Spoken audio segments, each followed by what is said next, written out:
हम आज पढ़ेंगे साझेदारी व्यवस्था। साझेदारी क्या होते हैं? तो देखिए, साझेदारी जो होती है हमारी चार चैप्टर है इसके अंतर्गत। साझेदारी क्या है, उसका सामान्य परिचय, और साझेदारों का फर्म में प्रवेश, ठीक है, और उसके बाद मृत्यु, उसके बाद विघटन। ये 4 प्रकार के चैप्टर हैं। तो आज जो हमारा फर्स्ट चैप्टर है वो है सामान्य परिचय। साझेदारी क्या होता है? तो जब दो या दो से अधिक मिलकर किसी लाभ कमाने के उद्देश्य से कोई व्यवसाय को करते हैं तो हम उसे साझेदारी कहते हैं। अब ये जो व्यक्ति होते हैं वो साझेदार कहलाते हैं जिस व्यवसाय को करते हैं, और जिस नाम से ये किसी व्यवसाय को चलाते हैं उसे हम फर्म कहते हैं, ठीक है। ये साझेदारी का नाम कहते हैं, फर्म का नाम कह देते हैं।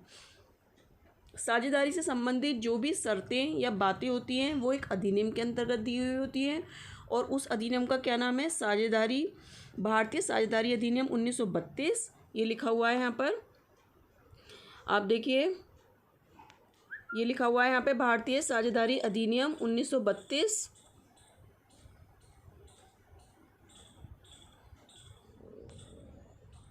ये लिखा हुआ है भारतीय साझेदारी अधिनियम 1932 और 32 की धारा भाग 4, ठीक है। तो किस में दिया गया है? भारतीय साझेदारी अधिनियम 1932 की धारा 4 के अंतर्गत भारतीय साझेदारी अधिनियम के बारे में दिया जाता है। इसके कुछ लक्षण होते हैं, जैसे दो या दो से अधिक मिलकर व्यक्ति किसी व्यवसाय को चलाते हैं। दूसरा, उनमें एक आपसी संबंध होता है, और वो संबंध कैसा होता है? या तो लिखित होगा या मौखिक होता है। तो जब इसकी भी कुछ शर्तें होती हैं, यदि हम लिखित समझौता करेंगे आपस में तो उसका क्या होगा, और यदि हम मौखिक करेंगे तो क्या होगा। जो लिखित अगर हम समझौता करते हैं तो वो न्यायालय में वाद योग्य होता है। जैसे सपोज़ कीजिए कि मैंने आपको ये बोला कि आपको मैं 1/3 का के लिए साझेदार बनाती हूँ, ठीक है। अब उसके बाद मैंने आपको बाद में ये कह दिया कि नहीं, मैंने तो 1/4 के लिए कहा था, तो आपस में झगड़ा होगा।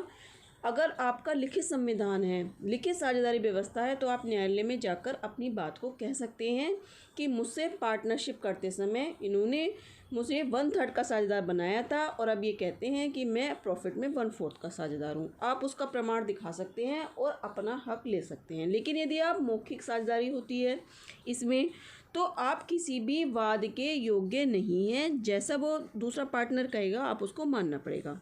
तीसरा आपका पॉइंट है व्यवसाय।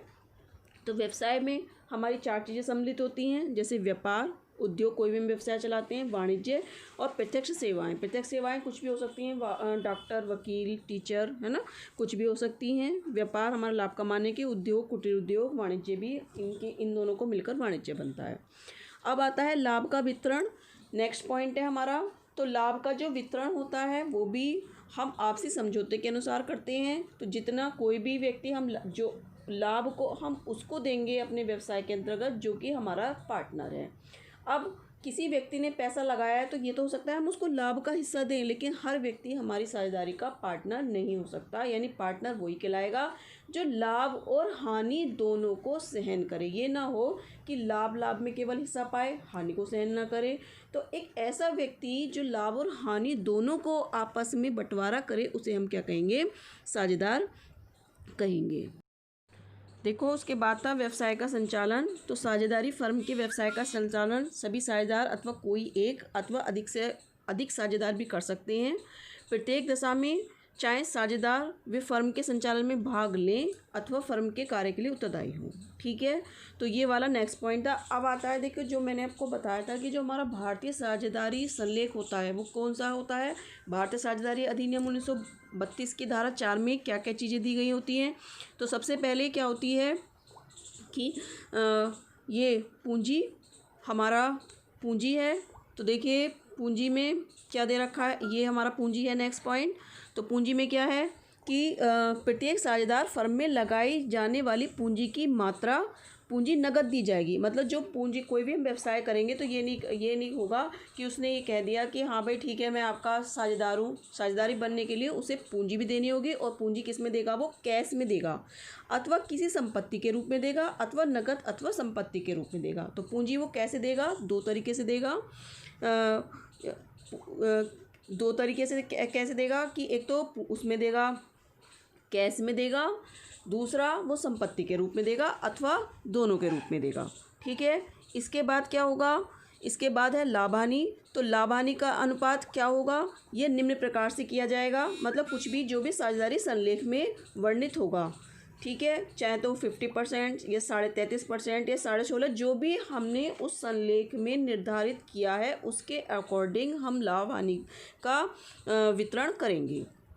अब नेक्स्ट पॉइंट है हमारा क्या है, आहरण, ठीक है, नीचे लिखा है आहरण। तो इसमें क्या लिखा है, प्रत्येक फर्म में अधिक से अधिक कितना आहरण करेंगे, प्राय एक सीमा निश्चित कर दी जाती है। इससे अधिक व्यक्ति जो होता है वो फर्म उसको रकम को व्यवसाय से नहीं निकाल सकती। अच्छा, अब मान ले कोई व्यक्ति पूंजी लगाएगा, देखिए नेक्स्ट पॉइंट है हमारा पूंजी। तो जैसे पूंजी लगाया और उसने आहरण करा, अब देखो मान ले कोई व्यक्ति आपको पैसा दे रहा है तो उसके बदले में प्रतिफल भी तो चाहेगा, तो उसको उसकी पूंजी पर ब्याज दिया जाएगा अथवा नहीं, यदि दिया जाएगा तो उसका कितना प्रतिशत होगा, और यदि उसने कोई व्यवसाय से पैसा निकाला है, आहरण किया है, तो उससे ब्याज लिया जाएगा अथवा नहीं, इसका प्रतिशत भी उस साझेदारी संलेख में वर्णित होता है, ठीक है। अब नेक्स्ट पॉइंट हमारा क्या है, नेक्स्ट पॉइंट है साझेदारों का वेतन अथवा पारिश्रमिक। तो साझेदारों को मिलने वाला वेतन या पारिश्रमिक का जो उल्लेख, यानी जो उन्हें कमीशन दिया जाएगा या उनको सैलरी दी जाएगी या उनको प्रॉफिट दिया जाएगा, इन सब बातों का उल्लेख भी भारतीय साझेदारी अधिनियम में वर्णित होता है, ठीक है। इसके बाद हमारे आते हैं पूंजी खाते। ये हमारा नेक्स्ट है पूंजी खाते। तो देखिए इसमें लिखा है कि साझेदारी के पूंजी खाते स्थायी होंगे अथवा परिवर्तनशील होंगे। तो इसमें देखिए यहाँ पर लिखा हुआ है कि साझेदारों के पूंजी खाते प्रारंभिक पूंजी की रकम ही लिखी जाती है, और साझेदार इसमें लिखा हुआ है कि साझेदारों के पूंजी खाते स्थायी होंगे अथवा परिवर्तनशील। स्थायी पूंजी खातों में केवल प्रारंभिक पूंजी को ही लिखा जाता है, यानी दो तरीके से हमारे कैपिटल अकाउंट बनते हैं, एक तो फिक्स मेथड से, एक बनते हैं फ्लक्चुएट मेथड से। अगर हम फिक्स मेथड से बनाएंगे तो उसमें दो अकाउंट बनते हैं, एक तो कैपिटल अकाउंट बनता है और दूसरा हमारा करंट अकाउंट बनता है। और यदि हम फ्लक्चुएट से कैपिटल अकाउंट बनाएंगे तो उसमें सारे कैपिटल भी हम उसी में लिखेंगे और सारे एडजस्टमेंट जैसे सैलरी देना, गुडविल देना, ठीक है, उनको प्रॉफिट या लाभ या हानि का जो हम वितरण करेंगे वो हम एक ही अकाउंट में करेंगे। ये हमें क्वेश्चन में मेंशन, ये क्वेश्चन में दिया गया होगा कि आपको जो पूंजी खाता बनाना है वो फिक्स मेथड से बनाना है या फ्लक्चुएट मेथड से बनाना है, ठीक है। तो ध्यान रखना है आपको, पूंजी खाते यदि फिक्स मेथड से बनाना होगा तो उसमें दो खाते होंगे, एक तो आपका होगा कैपिटल, ठीक है, और दूसरा होगा आपका करंट अकाउंट। यदि कौन सा होगा, ये जो दोनों अकाउंट हैं ये किससे बनेंगे आपके, ये दोनों अकाउंट हैं आपके फिक्स मेथड, किससे हैं, फिक्स मेथड के हैं ये, ठीक है। फिक्स मेथड में आपके कितने अकाउंट बने, दो खाते। कौन कौन से बने, तो कौन कौन से बने, एक तो आपका बना कैपिटल, ठीक है, और दूसरा आपका बना करंट, ठीक। अब इसके बाद जो आपका फ्लक्चुएट मेथड है, ये होता है आपका फ्लक्चुएट, ठीक है। इसमें केवल एक ही आपका खाता बनेगा, वो कौन सा बनेगा, कैपिटल अकाउंट, ठीक है। कैपिटल का एक ही खाता बनेगा आपका ये, और इसके अंतर्गत सभी पार्टनर के हम खाते एक साथ बना लेते हैं। जैसे सपोज़ कीजिए आपके 3 पार्टनर हैं, ठीक है, 3 पार्टनर हैं आपके, और 3 पार्टनर वो कौन कौन से हैं, सपोज़ कीजिए एक एक्स है, एक वाई है और एक जेड है।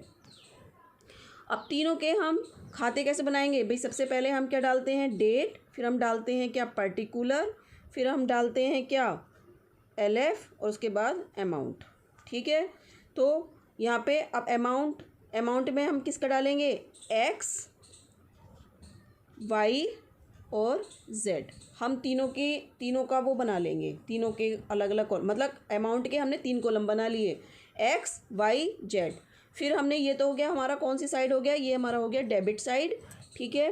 इसी आधार पे हम क्या करेंगे, हमारा एक क्रेडिट साइड होगा, तो उसमें क्या बनेगा, date, particular, LF, amount, amount, ये भी हमारा एक्स, वाई, जेड, ठीक।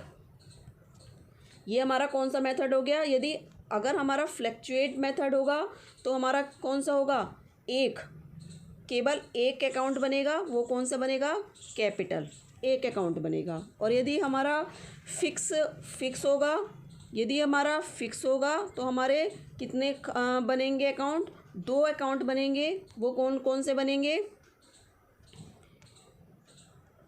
एक हमारा बनेगा कैपिटल, ठीक है, और एक बनेगा हमारा करंट। ये हमारे पूंजी से संबंधित हैं। समझ में आ गई बात। अब देखिए नेक्स्ट हमारा क्या है, नेक्स्ट है हमारा पूंजी खाता हो गया फर्म का हिसाब किताब। अब देखिए इसमें क्या है, ये जो नेक्स्ट पॉइंट हमारा दे रखा है फर्म का हिसाब किताब। फर्म का हिसाब किताब किस प्रणाली के अनुसार रखा जाएगा, अंतिम खाते कब और कैसे दिए जाएंगे, उनका ऑडिट कराया जाएगा अथवा नहीं, ये सारा कुछ सारा मेंशन किस में होता है, साझेदारी खाते में मेंशन होता है। इसके बाद साझेदारी की अवधि कितनी होगी, कि वो इसके बाद जो नेक्स्ट पॉइंट है साझेदारी की अवधि। तो देखिए इसमें क्या है, इसमें आपको देखना होगा कि एक निश्चित समय के लिए है, निश्चित उपक्रम के लिए है, ऐच्छिक है, क्या है, इस सब का विवरण भी आपको उस साझेदारी संलेख में। और साझेदारी संलेख कौन सा है, भारतीय साझेदारी अधिनियम 1932 की धारा 4 के अंतर्गत ये सारा संलेख, ये सारा हमारे प्रोविज़न, ये सारे ये जो विवरण है ये सब अंकित होते हैं। इसके बाद साझेदार की मृत्यु अथवा अवकाश ग्रहण, हमारी जो साझेदारी है वो निरंतर चलती रहेगी, अथवा किसी साझेदार की मृत्यु होने पर या अवकाश ग्रहण करने पर उसकी साझेदारी की हमारा फिर नया मेथड क्या होगा, ठीक है, प्रॉफिट एंड लॉस का रेशियो क्या होगा, साझेदारी हमारी चलती रहेगी या हमारी समाप्त कर दी जाएगी, इस सब का उल्लेख भी उस साझेदारी संलेख के अंतर्गत होता है। फिर आता है किसी साझेदार का दिवालिया होना। तो इसमें लिखा है किसी साझेदार के दिवालिया होने पर उसकी पूंजी की कमी अथवा हानि, ठीक है, की पूर्ति शेष साझेदारों द्वारा किस अनुपात में की जाएगी। और एक इसमें मेथड होता है, यदि कोई साझेदार दिवालिया हो जाता है तो दिवालिया होने पर एक हम मेथड लगाते हैं जिसको हम कहते हैं गार्नर बनाम मरे का नियम।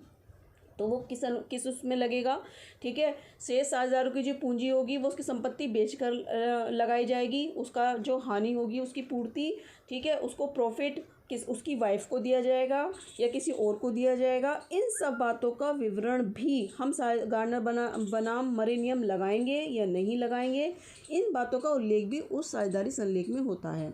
अब देखिए फिर इसके बाद हमारा आता है ऋण, जो कि आता है फर्म द्वारा पहले आप इतना देखिए। अब देखो इसमें आगे दिया गया है ऋण।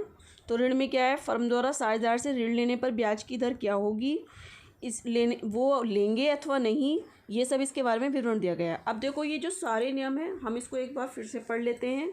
तो साझेदारी संलेख में के अभाव में, देखिए ये तो था साझेदारी संलेख होगा तो उसमें क्या क्या विवरण दिए होंगे, और यदि साझेदारी संलेख का अभाव होगा तो मतलब 2 तरीके से हम देखते हैं, साझेदारी संलेख रखा जाएगा तो क्या नियम होंगे, साझेदारी संलेख नहीं होगा तो उसके क्या नियम होंगे। तो देखिए हमारा पहला पॉइंट है हमारा, देखिए ये वाला, इसमें क्या लिखा है, व्यवसाय का लाभ अथवा हानि सभी साझेदारों में समान अनुपात में बांटा जाएगा। देखिए यदि साझेदारी संलेख होगा तो उसमें हमने नियम कर दिया, या तो 3:3, जब साझेदारी संलेख था तो हमने ये था हमारा अनुपात, या तो ये होगा या हमारा ऐसे होगा 1/2, 1/3, 1/6, ये साझेदारी संलेख में है, ठीक है, या फिर हमारा 50% का आधे के साझेदार होंगे, ठीक है, या हमारे 33.5% के साझेदार होंगे। तो ये तो था साझेदारी संलेख के उसमें। लेकिन यदि हमारा साझेदारी संलेख नहीं है तो हमने क्या बताया, वो सब कैसे होंगे, समान अनुपात में बांटा जाएगा। यदि साझेदारी संलेख का अभाव है, ऊपर लिखा हुआ है, क्या लिखा हुआ है, यदि ये ऊपर क्या लिखा हुआ है, यदि साझेदारी संलेख का अभाव है तो क्या क्या नियम लागू होंगे, ठीक है। अब देखिए तो अनुपात कैसे बांटेंगे, वो समान अनुपात में बांटेंगे। दूसरा क्या है, दूसरा ये है ये वाला कि पूंजी पर कोई ब्याज नहीं दिया जाएगा यदि साझेदारी संलेख नहीं है, पूंजी पर कोई ब्याज नहीं दिया जाएगा, ठीक है। और यदि किसी साझेदार को ब्याज देने की व्यवस्था है भी तो ब्याज केवल लाभ में से ही दिया जाएगा। यदि साझेदारी संलेख नहीं है तो उनको कोई ब्याज नहीं दिया जाएगा, और यदि दिया भी जाएगा तो केवल लाभ में से दिया जाएगा। लेकिन यदि साझेदारी संलेख है तो हम क्या करेंगे, उनको पूंजी पर ब्याज दिया जाएगा, तो नहीं उसमें उल्लेखित होगा और दिया जाएगा। तो चाहे उनको हानि हो चाहे उसको लाभ हो, दोनों कोई भी कंडीशन बने, हमें उसको ब्याज देना ही होगा। ठीक है। अब थर्ड पॉइंट हमारा क्या है, देखिए थर्ड पॉइंट हमारा ये देखिए, ये लिखा है, इसमें लिखा है किसी भी साझेदार को कोई भी वेतन अथवा पारिश्रमिक नहीं दिया जाएगा। साझेदारी संलेख के अभाव में की बात कर रहे हैं हम। ठीक है। फिर इसके बाद हमारा जो फोर्थ पॉइंट आता है वो हमारा क्या आता है, यदि किसी साझेदार ने अपनी पूंजी के अतिरिक्त कोई धन फर्म में लगाया है, जैसे सपोज कीजिए कि एक साझेदार नगद रूप में 50,000 रुपये देता है, उसके बाद वो 10,000 रुपये और देता है, तो 10,000 रुपये की जो ये अमाउंट हो गई ये आपके अतिरिक्त पूंजी कहलाएगी। ठीक है। अथवा फर्म को ऋण दिया है तो या तो वो अतिरिक्त पूंजी दे दे या फर्म को ऋण दे दे। इस अतिरिक्त धन अथवा ऋण पर कितने % की दर से ब्याज दिया जाएगा, 6% वार्षिक की दर से। ये सब आपको याद रखना है कि यदि साझेदारी संलेख का अभाव है तो पूंजी पर कोई ब्याज नहीं दिया जाएगा, और यदि दिया जाएगा तो केवल लाभ में से दिया जाएगा। कोई अतिरिक्त पूंजी लगाता है अथवा वो ऋण देता है तो 6% की दर से ब्याज पाने का अधिकारी होगा। और साझेदारी संलेख नहीं है तो वो कैसे साझेदार होंगे, वो समान अनुपात में साझेदारी होंगे, यानी उनमें जो लाभ का बंटवारा होगा वो कैसा होगा, समान होगा। ठीक है। अब इसके बाद क्या है हमारा 6 पॉइंट, प्रत्येक साझेदारों को फर्म की पुस्तकें, ये देखिए ये वाला 5th पॉइंट है, प्रत्येक साझेदार को व्यापार के संचालन अथवा प्रबंधन में भाग लेने का अधिकार होगा। फिर हमारा 6 पॉइंट है, प्रत्येक साझेदार को फर्म की पुस्तकों को देखने अथवा उनकी प्रतिलिपि लेने का अधिकार होगा। ये सब पुस्तकें फर्म के प्रधान कार्यालय में रखी जाएंगी, जो भी उनका मेन ऑफिस होगा उसके अंतर्गत हम पुस्तकों को रखेंगे। ठीक है। अब इसके बाद है क्वेश्चन, नेक्स्ट पॉइंट है 7, प्रत्येक साझेदार का एक कर्तव्य है कि फर्म के कार्य को परिश्रम, रुचि और बुद्धिमानी के साथ करे। ठीक। इसके बाद नेक्स्ट 8 पॉइंट क्या है कि यदि साझेदारों के आपसी मतभेद अथवा व्यवसाय संबंधी साधारण बातों का निर्णय बहुमत से किया जाएगा, यानी यदि उनमें कोई भी डिस्प्यूट होता है उसका हम कैसे उल्लेख करेंगे, आपस में उसका निर्णय हम कैसे करेंगे, बहुमत से करेंगे। ठीक है। फिर है हमारा 9 पॉइंट, कोई भी नया साझेदार वर्तमान साझेदारों की सर्वसम्मति से फर्म में प्रवेश पा सकेगा, यानी यदि कोई भी साझेदार चाहता है कि हम नेक्स्ट किसी व्यक्ति को हमें पूंजी की और आवश्यकता पड़ रही है, हमारा व्यवसाय काम नहीं चल रहा 3 लोगों से, तो हम आपस में बैठकर मतलब बात करेंगे। उसके बाद हम नेक्स्ट व्यक्ति को बुलाएंगे, मतलब जो साझेदारी में व्यवसाय में पैसा लगाना चाहता है, और आपसी समझौते के आधार पर, बहुमत के आधार पर यदि सभी साझेदार एग्री होंगे, ठीक है, यदि 3 साझेदार है 3 में 2 एग्री होंगे तो हम उसको पार्टनर बना लेंगे, और यदि 2 में 1 ही एग्री है, 2 एग्री नहीं है तो उसको पार्टनर नहीं बनाएंगे। ठीक है। नेक्स्ट पॉइंट हमारा आता है क्या, नेक्स्ट पॉइंट आता है हमारा देखिए 10, इसमें क्या लिखा है कि कोई भी साझेदार अन्य साझेदार की अनुमति से फर्म से अवकाश ग्रहण कर सकेगा, यानी अवकाश ग्रहण, यदि साझेदार ऐच्छिक हो, साझेदारी ऐच्छिक हो तो वह अन्य साझेदारों में केवल लिखित अथवा सूचना देकर फर्म का अवकाश ग्रहण कर सकता है, यदि ऐच्छिक है। ठीक है। ये फर्म में दिया गया होता है कि साझेदारी ऐच्छिक, साझेदारी जो संलेख होता है हमारा, साझेदारी संलेख क्या है, साझेदारी अधिनियम 1932, ठीक है, और उसकी जो धारा 4 है उसके अंतर्गत संपूर्ण विवरण दिया गया था, उसमें ये लिखा जाता है, ये मेंशन होता है कि साझेदारी हमारी ऐच्छिक है अथवा अनैच्छिक है। अब देखिए तो अगर कोई व्यक्ति चाहता है कि भाई ठीक है अब मुझे इससे अलग होना है, तो वो उनसे सभी पार्टनर से या तो लिखित रूप में कह देगा कि आज के बाद से या इस डेट से मैं अब इस व्यवसाय का पार्टनर नहीं हूँ, या वो ये कह देगा ठीक है भाई आज के बाद मैं आपका पार्टनर नहीं हूँ, वो मौखिक भी कह सकता है और लिखित भी। वो उनकी कंडीशन, टर्म ऑफ कंडीशन पर डिपेंड करेगा कि उन्होंने कैसा। तो अगर उस साझेदारी संलेख में मेंशन है कि यदि आप व्यवसाय को छोड़ेंगे तो आपको हमें लिखित रिटन में देना होगा, तो वो रिटन में देगा। और यदि उसमें ये मेंशन है कि आप स्वैच्छिक या अपनी इच्छा से कभी भी साझेदारी को छोड़ सकते हैं, तो उसको वो मौखिक रूप से दे सकता है। ठीक है। अब आता है नेक्स्ट पॉइंट हमारा 11, इसमें लिखा है कि यदि किसी साझेदार ने फर्म में साधारण व्यापार में फर्म को किसी संकट से बचाने के लिए कुछ भुगतान किया है तो या कोई दायित्व स्वीकार किया है तो फर्म उसका भुगतान अथवा उसकी क्षतिपूर्ति के लिए उत्तरदायी होगी। ठीक है। अब जैसे कभी कभी ऐसा हो जाता है कि हमारी साझेदारी फर्म में घाटा भी हो जाता है। ऐसा तो है नहीं कि फर्म में हमेशा प्रॉफिट ही हो। तो कई बार ऐसा होता है कि कोई पार्टनर कहता है ठीक है, अच्छा कोई बात नहीं, आपको ये लॉस हो गया, ठीक है, इसकी भरपाई मैं कर दूंगा। तो उस फर्म का ये लायबिलिटीज़ बन जाती है कि उस साझेदार को जो उसने लायबिलिटीज़ वहन की है, मतलब उसने उस लायबिलिटीज़ का पेमेंट किया है, तो वो उसको कुछ लाभ में प्रॉफिट दे या उसके लायबिलिटीज़ का भुगतान करे विद प्रॉफिट। नेक्स्ट पॉइंट है हमारा क्या 12। देखिए, यदि किसी साझेदार ने जानबूझकर फर्म को क्षति पहुंचाई है। देखिए मतलब एक तो हो जाती है जाने अनजाने में कोई मिस्टेक हो जाती है, एक होती है कि जानबूझकर उसने पहले से प्री प्लान किया है कि ठीक है मैं यहाँ से ये गबन करूँगा, ये करूँगा, और ऐसा जब वो जानबूझ के प्री प्लान करके करता है और ऐसा किसी से उसको पता चल जाता है तो उसकी इस लापरवाही के कारण फर्म को कोई क्षति उठानी पड़ी है तो साझेदार फर्म के लिए, तो वह साझेदार जिसने जानबूझकर उसमें मतलब गबन किया है तो वो उसको वो क्षतिपूर्ति करने के लिए या देने के लिए उत्तरदायी होगा। ठीक है। अब देखिए हमारा नेक्स्ट पॉइंट क्या आता है। नेक्स्ट पॉइंट है हमारा ये हो गया 13। इसमें लिखा है फर्म की प्रत्येक संपत्ति फर्म की ही संपत्ति मानी जाएगी और वह फर्म के कार्यों के लिए प्रयोग किया। यानी जैसे हमने कोई भी संपत्ति जैसे कैश है या फर्नीचर है, कुछ भी मतलब XYZ हमने फर्म के अंतर्गत लगाया है, तो ऐसा नहीं कि कोई भी पार्टनर जब चाहे कि ठीक है ये मैं अपने पर्सनल के लिए ले जा रहा हूँ, ये टेबल है, ये कंप्यूटर है, मैं इसको अपने घर में लगा लेता हूँ, ऐसा नहीं होगा। ये जो भी संपत्ति जो भी असेट हमने फर्म में लगाई है वो फर्म के लिए ही यूज़ होगी, उसको आप अपने पर्सनल के लिए यूज़ नहीं कर सकते हैं। ठीक है।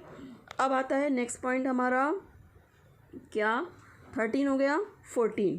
ठीक है। इसमें लिखा किसी साझेदार ने फर्म की संपत्ति व्यापारिक संपत्ति और फर्म का नाम प्रयोग करके कोई व्यक्तिगत लाभ प्राप्त किया है तो उसका पूर्ण विवरण कुल फर्म को देना होगा। ठीक है।